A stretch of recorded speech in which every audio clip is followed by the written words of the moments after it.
Hi everyone, we welcome you back from our previous session. Today we have a number of amazing ladies in the house. And last week in the previous session, we were handling a flourishing relationship, which is a topic we are going to be dealing with for the whole of this month. We looked at things that hinder a flourishing relationship. And I think you enjoyed that very much and you learned a lot. So today, as we have these ladies, we're having a Girls Purpose Talk Show. I pray that God blesses you and teaches you more as you go on with us. So today, the first thing we're looking at is, when is it really authentic to start a relationship? We as the young Christian girls, there are things we usually look at, there are things we want to focus on, but when is that time that is really authentic for us to start a relationship? And what are the things that we have to choose as we go on to accept the guy who comes along the way, or whatever relationship we want to go into? So I will start with the amazing lady near me. She will introduce herself and go on to explain that to you. Thank you. Okay, thank you. My name is Evelyn Katende. I think that's enough for the introduction. Just to answer the question, when is it authentic to start a relationship? I want to imagine the relationship you're talking about is probably a relationship that will lead into marriage or something like that. So, according to the Ugandan law, it is authentic to start a relationship or to be in a relationship when you're 18 years and above. That is in terms of legal, according to the government, it is 18 years and above. But then it also comes back now to you as an individual, given that you're a Christian girl. There is more to look at than just turning 18, because you're not going to turn 18 and jump into marriage. No, there is more to that. One thing we have to understand is that as a girl, you have a vision. Okay, you should be having a vision. What do you want to become? What do you want for your life? I know that most of you here probably at university, you're dreaming university. There is that something you've been dreaming to have. There is that something you want to have. And you don't want to just waste it away and run off into marriage. So I think for me the right time for you is at least when you have tried to reach somewhere in terms of achieving who you want to be as an individual. Because before you even start looking for a man to get married to, first identify yourself. Know who you want to be. Who are you? As you, me as Evelyn. For example, me as Evelyn, I am an accountant. Like even when my husband is trying to come to me, let me assume he's coming now, though he came long time ago. I'll tell him I am an accountant, these are my dreams, that you should define yourself first. Because if you start running into someone's life and you want your life to be defined by the other person, that is where you see that if that person did one mistake of leaving you, you hear of people committing suicide, you hear of people, going into hysteria, they get admitted because a man or a boy has left them, because they've defined their life on that person. But when you define yourself first, and you identify yourself first, you're independent, you're even actually ready to enter into marriage. Why? Because marriage is not dilly-dallying, Even the other person will have low times and they will need someone dependable, someone to lean on, someone, to talk to, someone who can help them, someone who can give them a hand. But if you go there when you're equally so vulnerable, like a child, that is why you see some marriages going so bad. So I think the right time is after you have fully identified who you are and who you want to be. What is your vision? How far are you with your vision? not until you feel like you have fully identified yourself, please don't start a relationship. Then the other thing, are you ready? You know, this love thing is deep down inside you. For us, we see on top, but inside you, you feel that you have feelings. You're a human being. God created you with feelings. So inside you are the feelings there. Don't just go with people, start things. Okay, let us see. Let us try. Feelings zinajireyo. Love comes gradually. Let us try. You see, Bambi, he's a good man. No, please. You are such a special person that you should not be trying every person, and you should not be tried by every person. You're very special. Pray about it most importantly. And that is my last point. When do you start a relationship? I don't know if young girls these days pray about relationships, but it is very important to pray before even you start. Why should you pray after you started? I mean, you're already there. You're already there. Now, what are you asking God about? You're already in it. So the thing is, you should pray before you start. And actually, God answers. We're wanting some people be in a rush. You know? What time? If you give God time, He will respond to you. And sometimes God answers you don't want to listen to. Yes, God could tell you no, and for you want a yes. And you insist and go. When things mess up, you're like, but God, where are you? Why me? I prayed. And God is like, I told you. You didn't listen. So it is very important to have confirmation from God before you start. As a Christian girl, remember you qualified your statement that when do we start? When is the right time to start as a Christian girl? So if you're really a Christian person and you believe in God, ask him. If you can ask God about school fees, about what, why can't you ask him about a man? He's the one who created this man. So ask God, and yeah, I don't know. I think that answers. Thank you. That's amazing. Thank you, Mrs. Christine. So, guys, I hope you've learned a lot from that. Let's go to the next amazing lady. Okay, hello, good afternoon. My name is Agatha Chisegera, and I want to thank God for this opportunity. I've enjoyed even answering the question, and I think she has talked about almost everything that I wanted to talk about. But I also want to add my voice to what she has said, especially two things. One, the first point that she talked about, the personal identification. Because if you do not know yourself, then nobody will know you. If you do not want to know what you are and what you want to be and how you want to be and exactly what exactly you want your life to be in the next 5-10 years to come. So the reason why we take our children to school is that we are trying to pave a way for you so that you may be able to know who you are, define yourself, define your purpose in life. Because we are just an accelerator, a pusher. Now, for the purposes of this question, I think she has worked on it very well. So if you do not know yourself, then don't mess up someone's life again. Because you need to first understand yourself before you understand another person. Remember, you're bringing another person in your life, not an idol. A person with a mind, with a purpose, with a vision. So unless you know yourself, then you mess up someone else. Because you'll be like this. He's trying to take you, maybe he thinks it, and you know those young men are not stupid. They can easily tell that this one doesn't know exactly what she wants to be.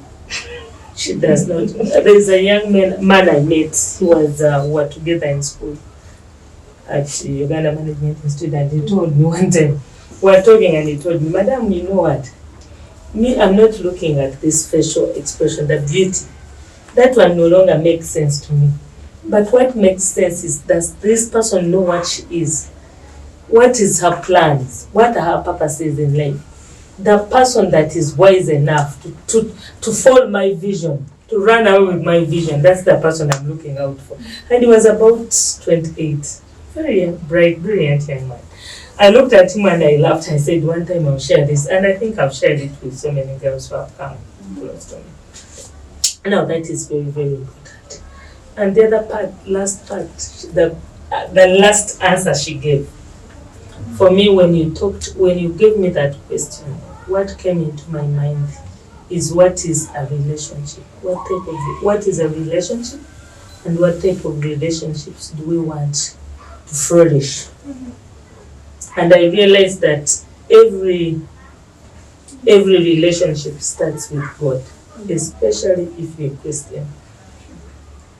So there is this vertical and horizontal. If your relationship with your God is not right, that the rest of the relationships cannot be right. It is especially for us Christians. Make sure that you work at your relationship with God. Because when you are in good terms with Him, He will direct, He will guide, He will control, He will defend. And if He has to fight, He will even fight and destroy your enemies. So it is very important to work at your relationship. Then if it is clear, these other people are very simple to handle.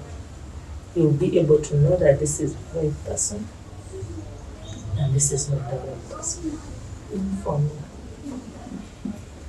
The kind of people you relate with are also very important, especially when you're making a decision, a very important decision like a partner in life.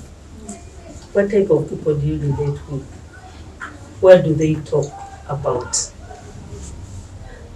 I met a lady, actually she's one of my mulamas, and I was young, we had just gotten married about 5-6 years, and then she told me, she found us, I think, when she looked at us and maybe realized we did not have enough money.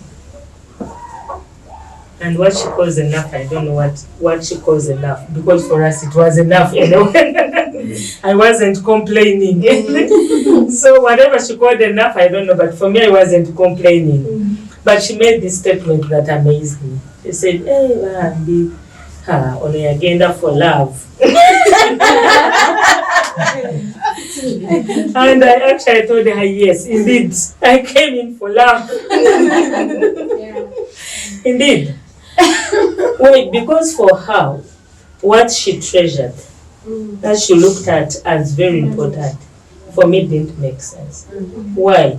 The people I was relating with, the church I used to go to, the fellowships I used to attend, they elected us to the right thing, to how we should relate, to the type of people we need to relate with, and maybe our God. You're very, very important. You're a very, very important person.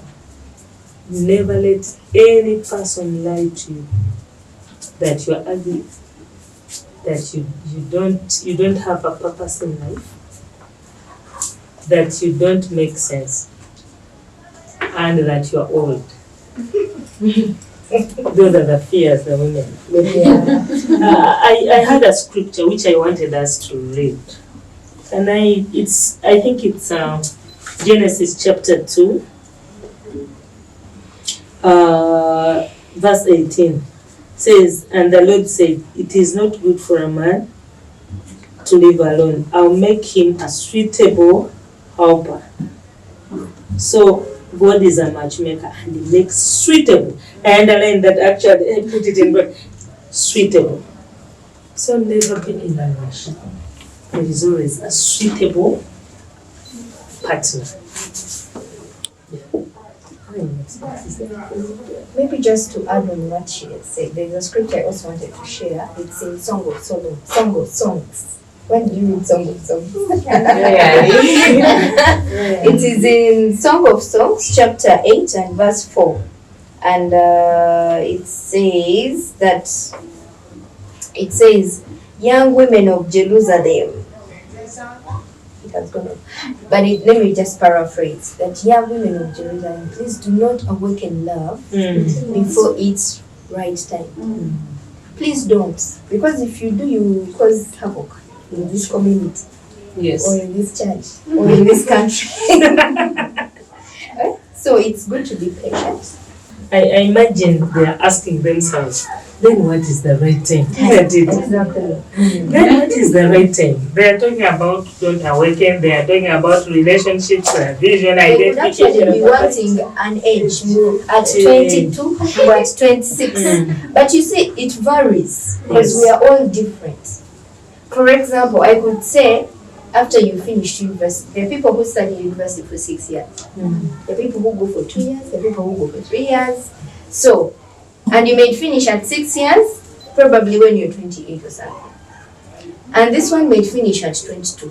So should the 22 wait until when they're 28? So it keeps varying. But like she said, when you work out your relationship with God, the Holy Spirit is within you. The Holy Spirit will be speaking to you. It can never come. Let me tell you something. For example, while I was in school, I never thought about marriage. I would not think about like among the plans I would have, like I would say, even the prayer when you're praying, marriage would not be among them. And yet it's actually good to pray now. But anyway, for me, I would not pray. Why? Because it was not anywhere within me. And while I was a youth, it was so bad for me that may all those people forgive me. I used to be harsh, unfortunately. That if any guy would approach me, I would tell them, no, me, I'm not ready for marriage. Immediately, so until I think when the right time came. And when it comes, you actually know that it has come. In your life. Exactly. Like now when I notice that I've seen certain qualities or certain habits that are not loving this guy, I can't move on with him, then there comes the hardest part of saying, let us end this. Maybe to bring us how this can end the relation. In case you've not identified such qualities in a guy. It's interesting. You have realized you're a Christian young lady, and you've realized that the person you're going out with, or the person who's proposing to marry you, you seemingly thought he was a Christian, a born-again Christian, and now here he is, sleeps around. Here he is, he drinks, and you're in the midst of a relationship, and you're there scared of leaving him. Now, who has betrayed him? Yourself. She's fearing to break his heart. You're actually not fearing to break his heart. You're actually fearing to break your own heart. Why? You're fearing of the uncertainty. Ma'am, when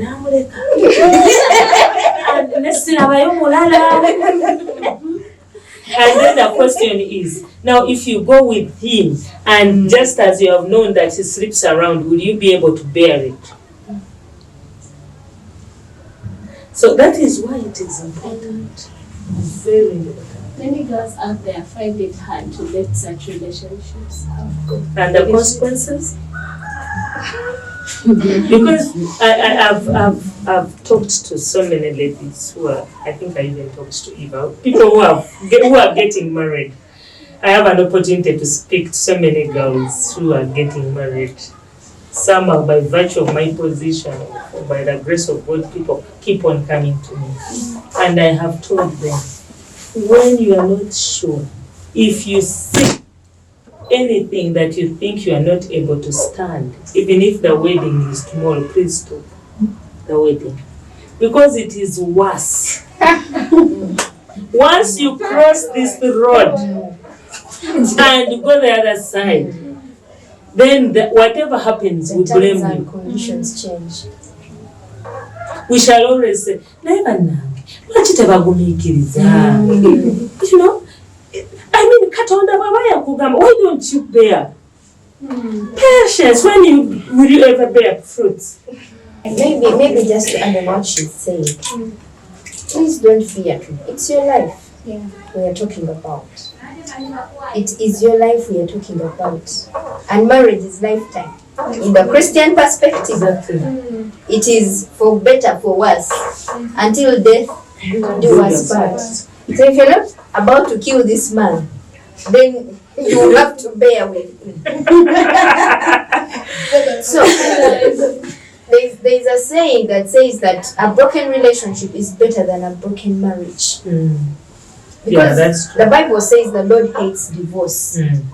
So you would rather break the relationship because you're not yet married. There is no commitment. We are just walking towards a certain point, but somehow we've not reached. And it's your life that is we are talking about. If you realize this person, yourself, it's good to be in a marriage and you're at peace. Not all the time looking out for the man, you want to hold the trouser, you want to look out for him everywhere he's going.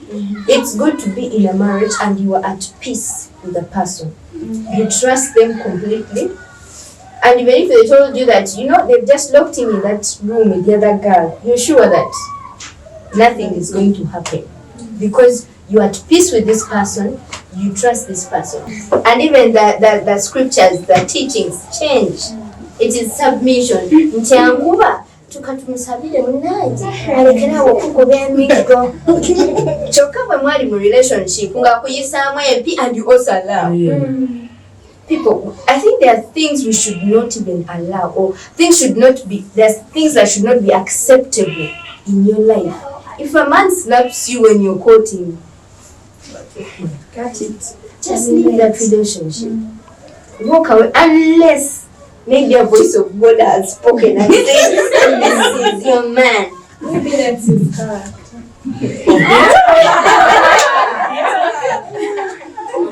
Are you trying to circumvent the saying about the women have omusajja bw'atakuba kwatakwagala? But we say we have to define ourselves. Is that what you want? Is that who you want to be? That they first beat you for you to know that someone loves you. And we are in a different generation right now.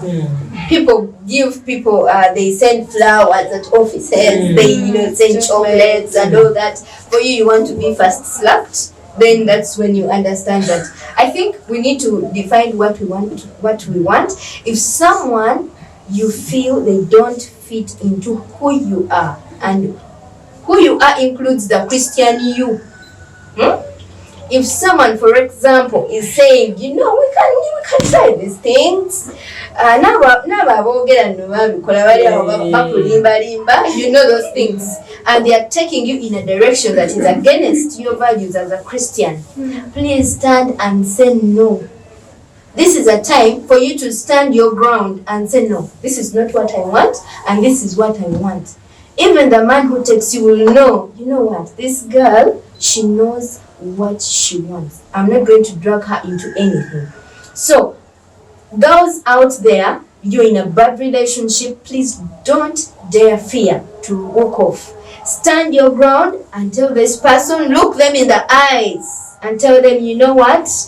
Because of 1, 2, 3, I can't continue with you. Thank you. I know they will keep calling. They will keep sending messages. But if you've decided to walk away from a relationship, please walk away. Don't walk away then come back. Walk away, come back. That makes you cheap. You must enter this relationship because you love that girl. Because you are willing to walk with him the whole journey. And because both of you are Christians and you are going to honor God in this marriage. And I want to tell you, do not compromise your standards. Do not. Please. Because you fear to break the relationship, do not compromise. Break the relationship. By the way, there is a friend of mine who keeps on saying that when you are still on the market stall, there are so many people, shoppers who come and check on this product that is on the stall and tells, hey, this one, if you a banana, say, we want the small whatevers, not these big ones, but we are not going, they are not, you have so many people who come. But once you are picked out of the store, you become someone's property. Even if today I left Mr. Tsegula and I went back to the store, people will say, check the stomach. But now that I have a tag, nobody cares whether the stomach protrudes to where. They say, you know, because I belong. Please keep on the store if you must until the right shopper comes. Wow. Really learning a lot, guys. And if you're out there, you're not even noting anything, really you're missing a lot. Just get your notebook and your pen. Done something. My dear, you're missing out a lot. So just like you've all heard, it was a lot. And really, this is life-changing. So, amazingly, how can we really maintain healthy sexual boundaries? That is, if I have accepted this guy and I've already started a relationship with him. So this relationship is looking up to marriage. How can we maintain healthy sexual boundaries?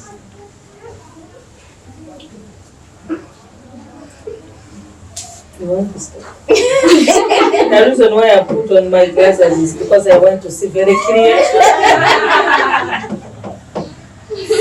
Thank you very much, Precious. We are Christians, aren't we? We are confessed Christians. Yes. So I think the Bible is very clear. And Evelyn brought a very, very good scripture. Can you please speak it again? Out again so that everyone can hear. Who? Okay. Let me check again. It's Song of Songs, and it's chapter 8 and verse 4. It says, "Daughters of Jerusalem, I charge you, do not arouse or awaken love until it so desires." Yeah. So I want also to ask ourselves, when I'm in a relationship, is even if this relationship is leading us to marriage, am I supposed to awaken my love? And if I'm awakening it, what extent? Is the awakening love? What is the awakening of love? That's a good question. What do you think is the awakening of love? Okay. What extent should we awaken my love? To what extent? That's a good one. That's a beautiful one. Okay. Awakening of love. It's like when you light. Some of us grew up in the villages, and so we were using this massacre, and we would put firewood. So when you put firewood, you little bit of, and the fire comes. So you have started a relationship. You have upgraded it to a normal friendship, to maybe thinking of marriage. And now, if I want to get married to this person, when do I sleep with this person? Or is sleeping with this person an accelerate to a relationship? Where is it supposed to lead? How do that is what she was asking, to what extent can I awaken my love? Is sleeping with this person a glue to the relationship, to the love that takes us to marriage? And then if it is a glue, and then when you go to marriage, what are you going to do? Because then you will not have anything to look up to, isn't it? Sure. You have done it all. I was talking to a lady this morning at church, and I was telling her, you chose to get married. You are sleeping with this man, you are already married. You actually called someone's wife because you have a child together and you are sleeping together, you are staying in the same house together. And you are telling her, I should pray for you so that you get married. And then I told her, now, what am I going to pray for? To get married, to sanctify, to have children. You have already gotten all of them. You are with a man, you are sleeping with him already, you are staying together, you even have a child. Now you want God to come to this relationship at what point? Leaving that aside. Then, how do I maintain the sexual boundaries? I want us to read chapter 24 of Genesis. Read, please. Chapter 24 of Genesis. There is this, please. Genesis chapter 24. 34 rather. 34 and verse. Start with verse 1 and then maybe stop around 5. Now Dinah, isn't it? Mm. Now Dinah, the daughter of Leah, had born to Jacob, went out to visit the women of the land. When Shechem, son of Hamor, the Hivite, the ruler of that area, saw her, he took her and violated her. His heart was drawn to Dinah, daughter of Jacob, and he loved the girl and spoke tenderly to her. And Shechem said to his father Hamor, "Get me this girl as my wife." Yes, your Bible is very polite. My Bible says this Dinah used to move around to visit other women. She could move around the village visiting other women. And then in the process, she meets this man Shechem and defiles her.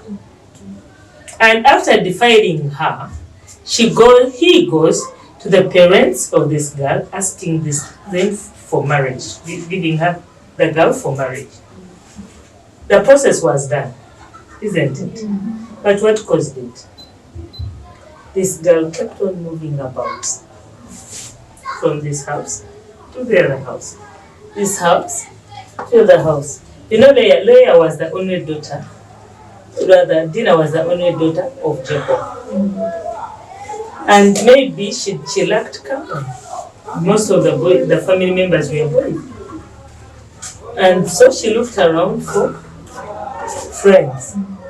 And in the process of moving around, she did not find one friend. She got from one woman to another, from one woman to another.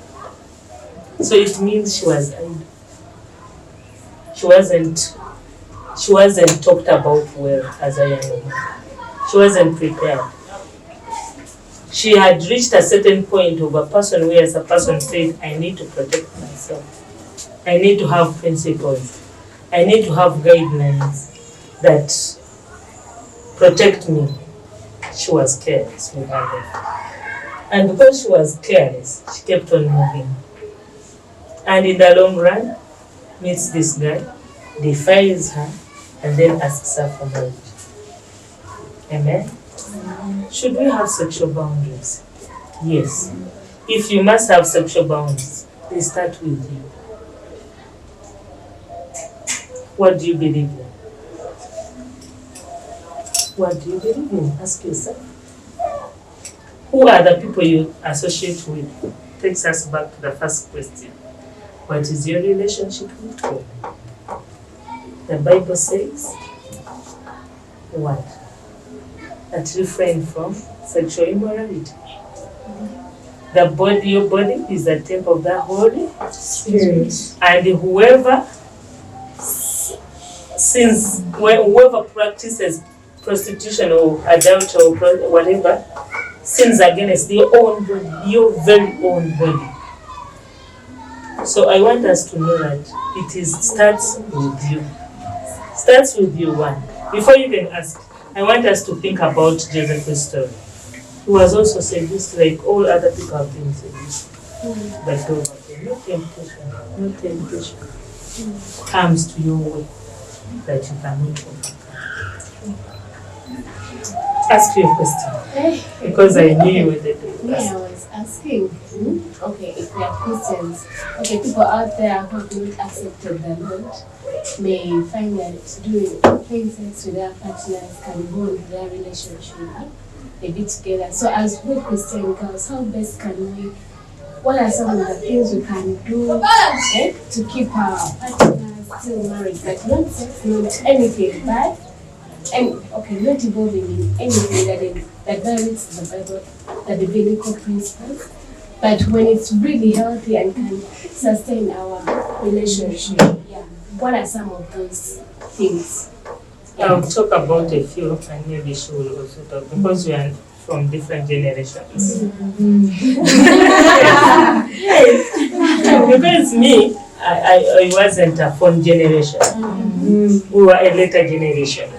They were a phone generation.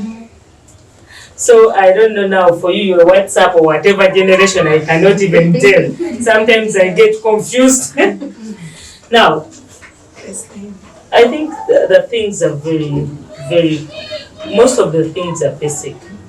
One of the things is first of all, both of you defining yourself. I know the lady very well. She told me the first day they said yes to each other, they set guidelines. One of them is no sex before marriage. And each time this fire would be rekindled in their bodies, they would remember that and say, no sex before marriage, bye. No sex before marriage. And number two, where do you meet?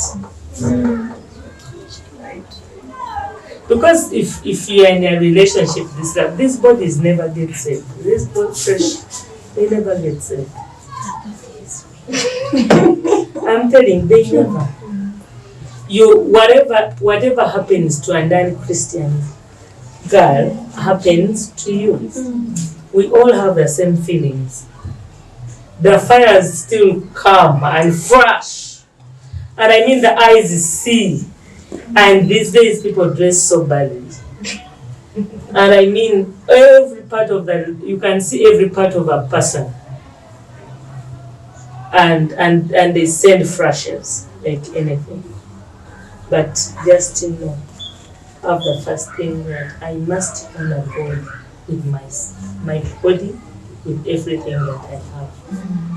You must learn to honor God. That is very, very important. Honor God with your body, with your soul, with everything that you have. By the way, when you sleep with this guy before marriage, it is most likely that he's not going to take you. Most likely he's not going to take you. Much as he is involved in this sin, for him he will think that you're like that. Unfortunately, he sleeps with you and you're not a virgin. And the interpretation is very clear. So it is important you protect yourself so that at least when you go there and he finds you are not a virgin, he will not even have this, so many questions, because at least you are able to stand your ground. Okay, thank you. Maybe just to add on what you have said, sexual boundaries. It starts with you. If you think having sex before marriage is okay, then you will have it. But if you think having sex before marriage is not okay, then you will fight for your value and you will fight for it. It's very important. You see, the thing is, resisting someone you love is very hard. So it is very important that you actually not just the two of you alone in a place that no one else is seeing or watching. For example, in this room, and you're just the two of you. And the best thing you're telling each other is, I love you, I love you, I love you. And then the voices keep changing. What is going to happen really? If you are shouting, they start softening. What's going to happen? Exactly that is going to happen. So it's very important that if you love this person, meet each other in public places. Mujje mu youth ani connect. Muweze mukama mu youth connect buli omadde ewaabwe. Simple. What are you going to do in his room? What exactly are you going to pray with him? Have you been praying with him? Yes. If you want to pray with him, come mu youth connect musabe. Mugende mu church. Mugende mu church musabe. Naye tojja kiro.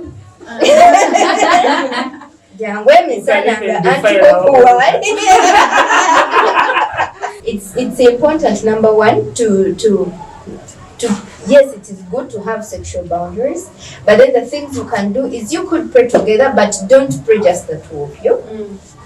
Be with friends, be around friends, have colleagues. For example, you can do sports with friends, you can come youth connect with friends, church is giving out food, let's go and give out food and give a hand. Musitule ebintu mutwale mu community, you're actually connecting, because as you're going, you're talking and all that, you know, there could be a seminar camp, but when you're in camp, please, when it is night, let him go in the boys section and you also be in the girls section. Don't meet at night. Actually, dark places, night, I think that's a no-go area for Christian girl, because you're moving out, linda youth leader oyo tumumanyi mulokole wa wali. Olwekiro ne bakusanga nga bakunywezezza wali wali bakufunzizza mukasonda bakunyigirawo. Tekiraga kifaananyi kirungi, especially for you a Christian girl, because just you're moving around, you're preaching the gospel. Just you're moving around, you're preaching the gospel. So the gospel you're preaching is really dependent on your character, the things you do. So this person has to know that, you know, for me, I believe that we should have sex after marriage. The extent, I also want to talk about the extent. How far should we arouse? Should we touch a bit? Should we kiss? And only have the sex in the match? No, just a kiss. Should we hug?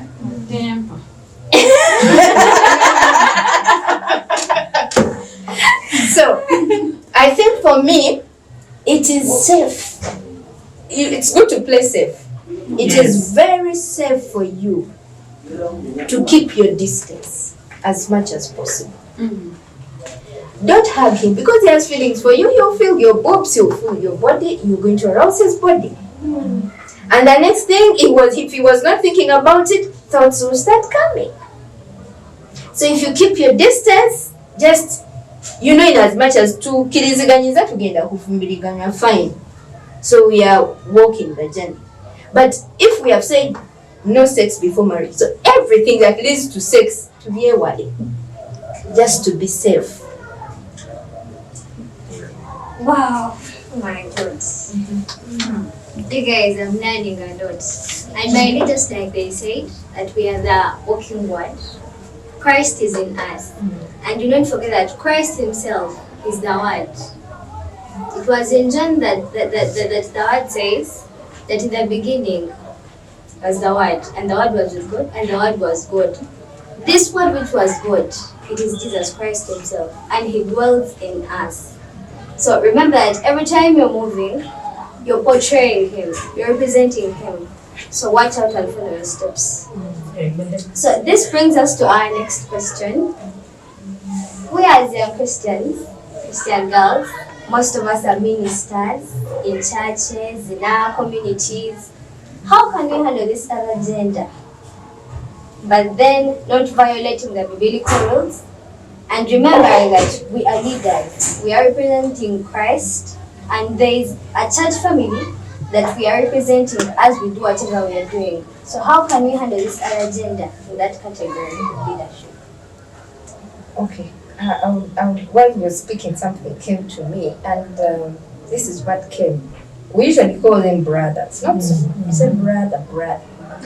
How do you treat your brother? If you have a brother at home, how do you treat them? Like your brother at home. I just want to take that context.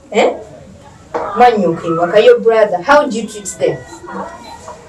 Do you, I don't know, do you, what things do you do around these other people that you don't do around your brothers?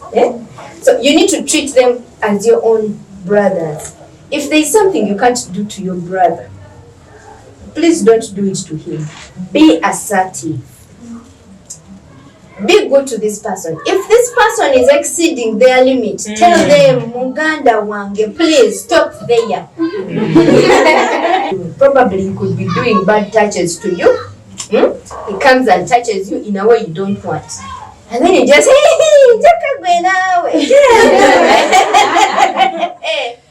You're actually, it's like you're telling them, please continue. But when you stand and you tell them, you know what, Ben or who, I really don't like the way you touch me, they will respect you. And they will know, oh, you. But just to add on what Eve has just said, that much as you need to put a boundary, but you're also a brother's keeper. So how do you keep your brother so that you don't hurt him? Mind about the way you dress.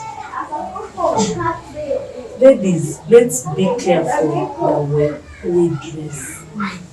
The Bible is very clear in Revelation, I think Revelation 22:23. It says there is this woman Jezebel who was selling the wine of adultery and prostitution. Otunda omwenge gw'obwenzi, let me put it in Luganda. Ng'atunda omwenge gw'obwenzi. Do you know that in churches, fellow sisters tutunda omwenge gw'obwenzi? Do you see how we dress? You have actually told this brother, come. As she was talking, I remembered when we were at campus, especially you people joining campus first year, there are these guys who left 2 years, 3 years back, they have jobs and they are thinking of getting married.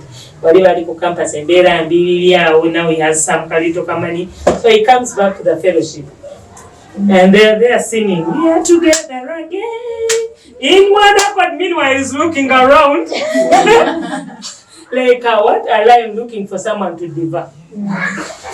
And for you think God has brought this right person into my life. And one of the things that attracts these people is how we dress. The devil looks for this all. You are here putting on a tight panty. You are here these days, someone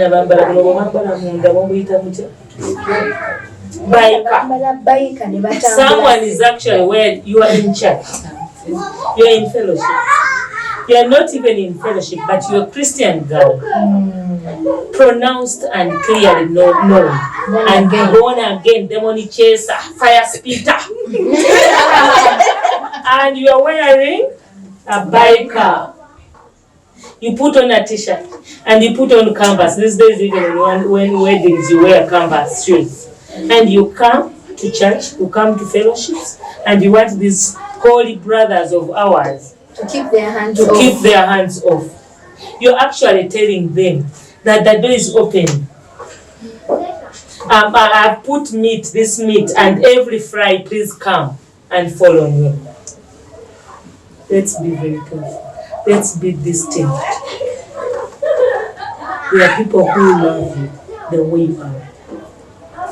People will respect you because of the way you treat yourself, the way you behave, you present yourself. It is very, very important, the way you talk. Even when you're relating with some boys, you know, these young men know. The person is straight, they will understand that this is the right person. The person who has motives, they can also know that this one keeps coming to me, but she has her own motives.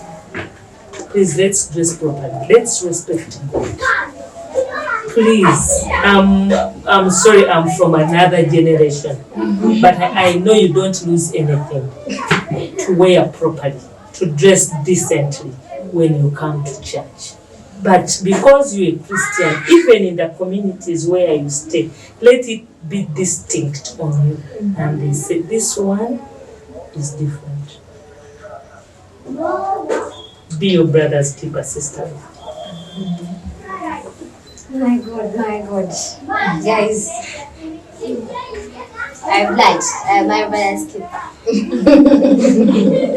So I'm going to look forward to putting that into practice. Thank you very much, ladies.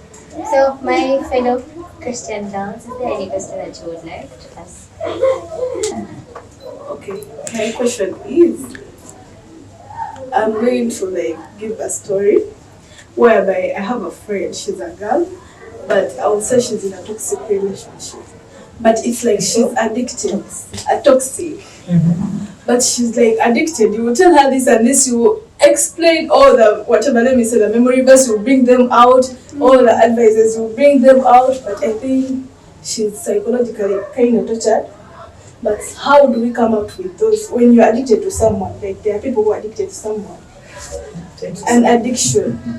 When you cannot come out of it, how do you do with that?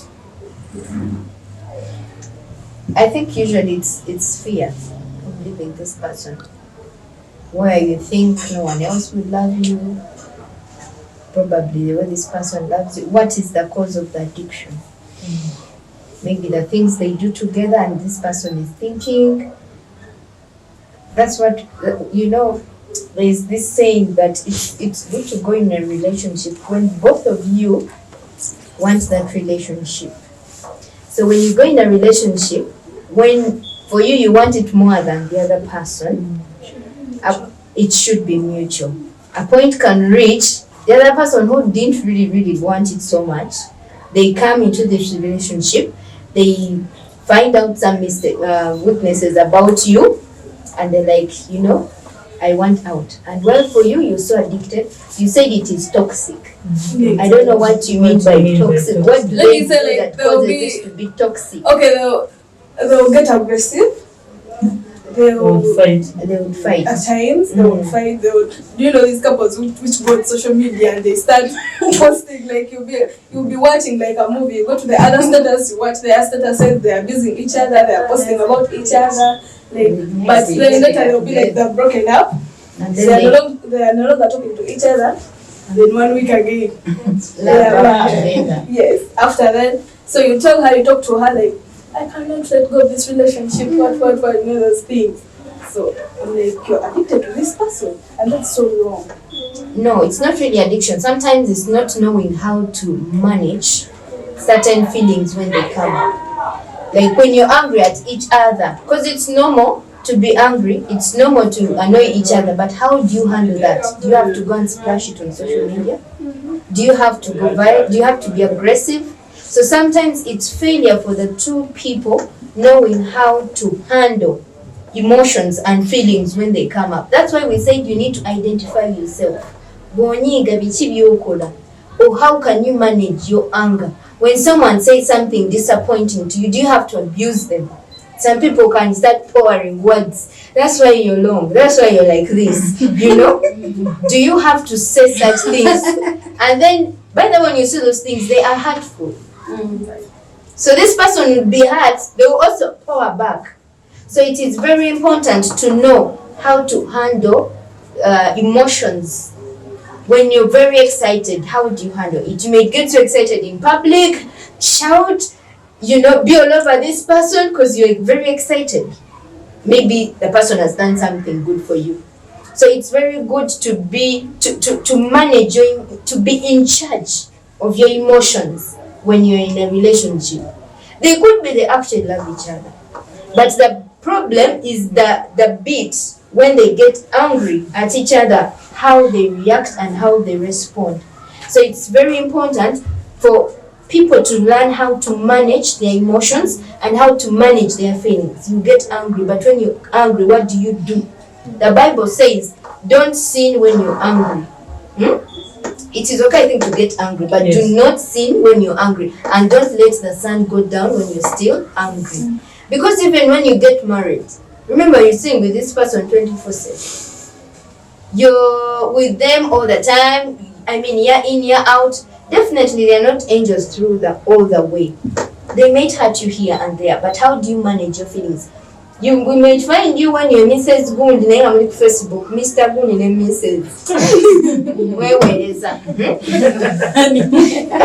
So it's very important to know how to manage your emotions and your feelings when you're hurt, when you're excited, when you're angry, when you're low. How do you manage it? And it should be in such a way that it's not so open to the public, really, and it's not hurtful to your colleague. I have a question. Imagine a church boy comes to me.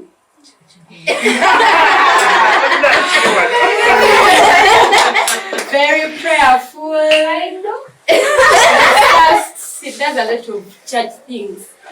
Then in the End of the day, I ask him, where do you work?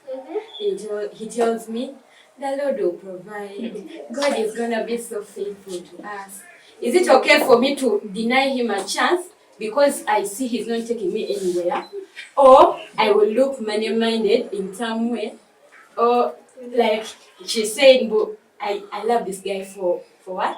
For love, not money. Should I look at the financial status of a guy, or I just go because he's a prayerful guy?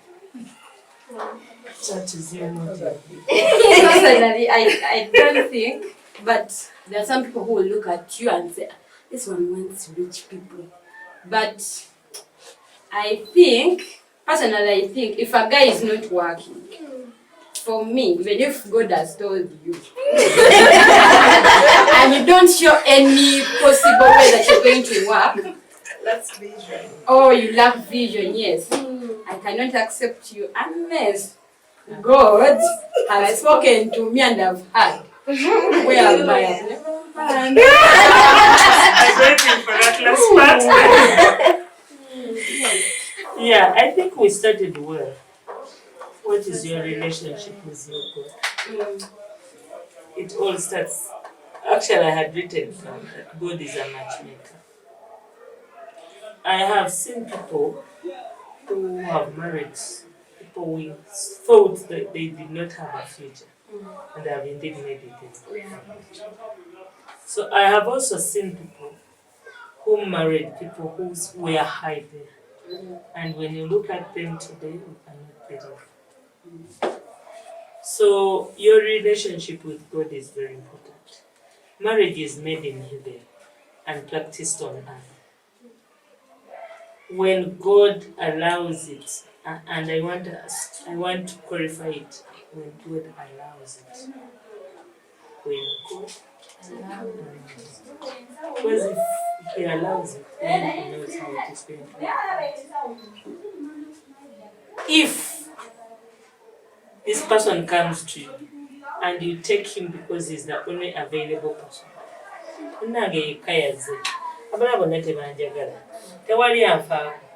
nobody has said anything. Let me go with this person. Just remember that you said let me.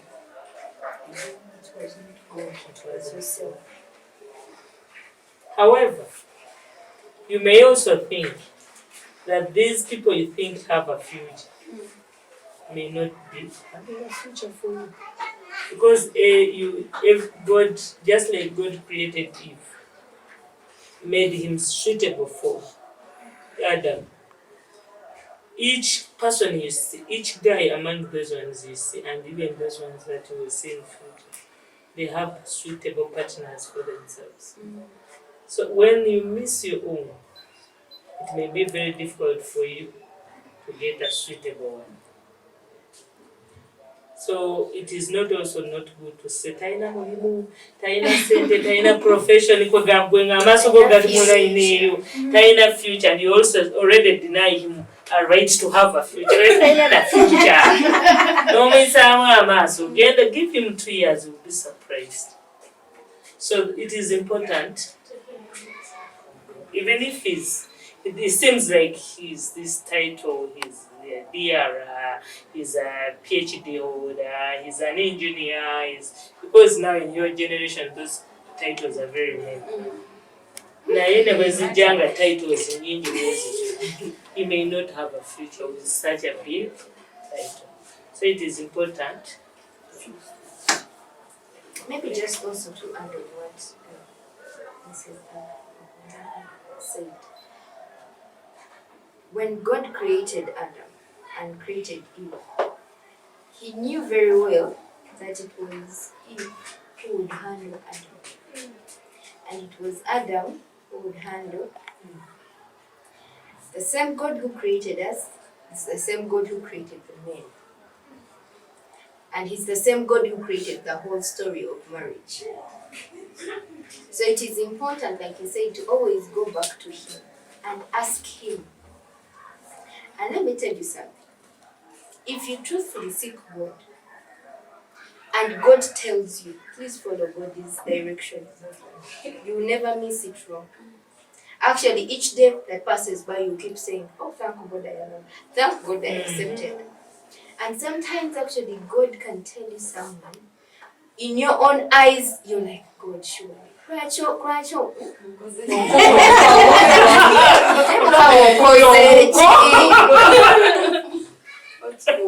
Like there's actually, I think we hosted one pastor around here.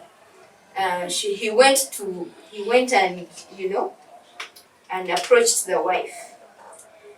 After approaching the wife, after that, he actually had her praying. Namuyanga sa ne mukama nakola ne mukama onkoze ekidene ono omusajja n'omusajja bw'ati.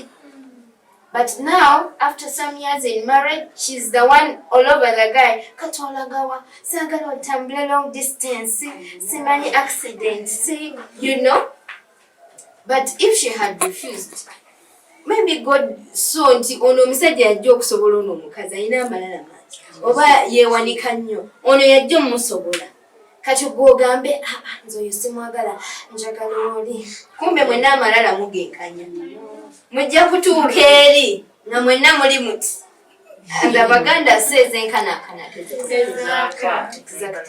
kati ye nga amanyi nti ono mujja kusobola okumuvinga a longer distance ono temujja kuyitawo because probably you looked at the profession, you looked at that.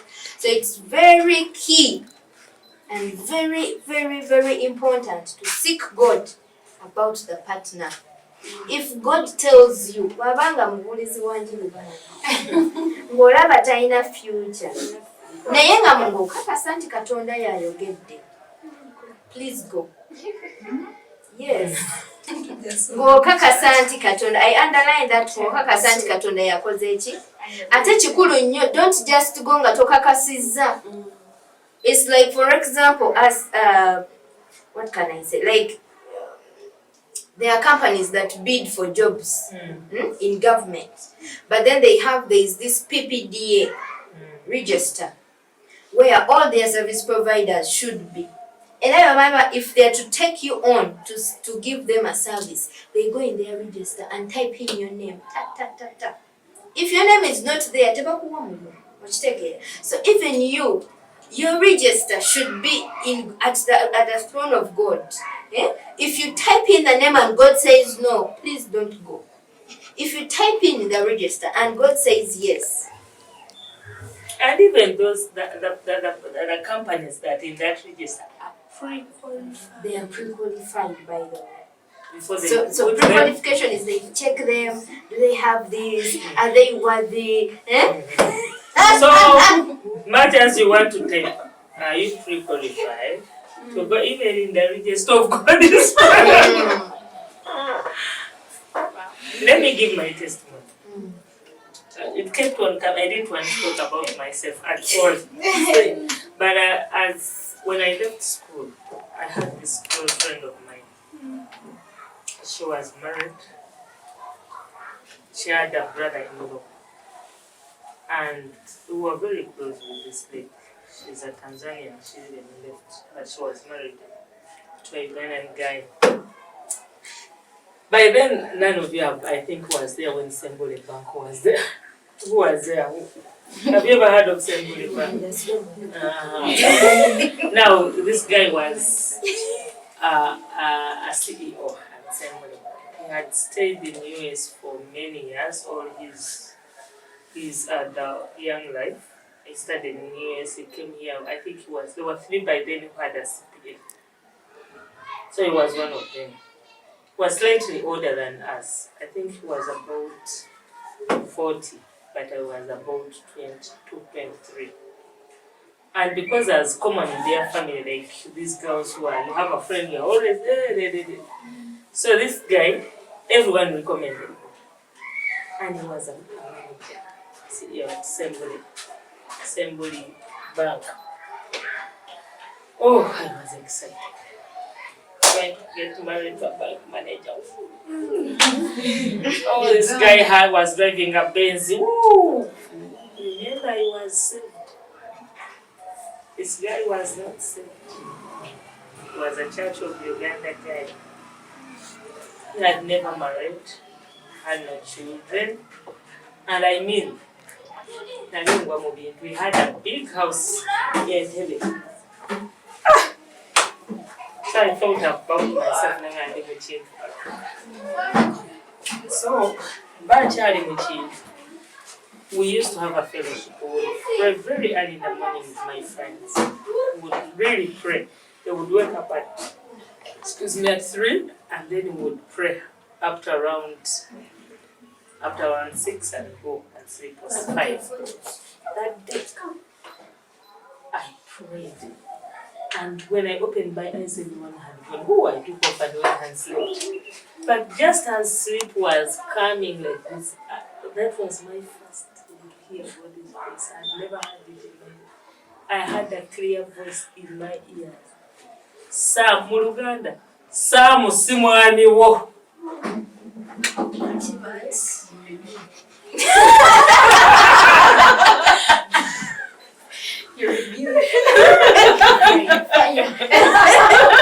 And I want to tell you, I woke up, I didn't even sleep.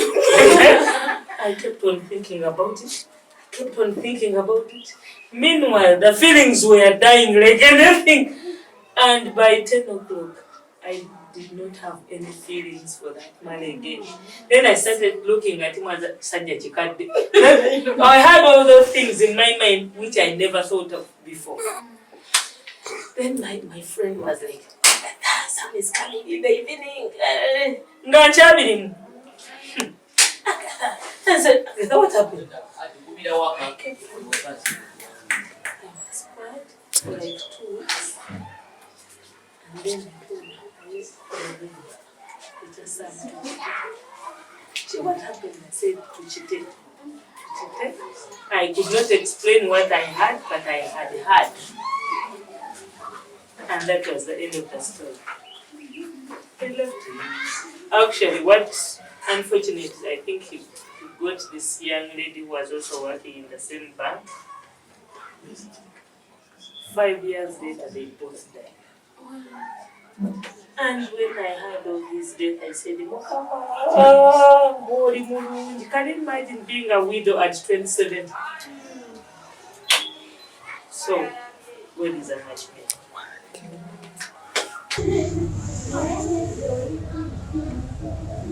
So, thank you everyone for joining us.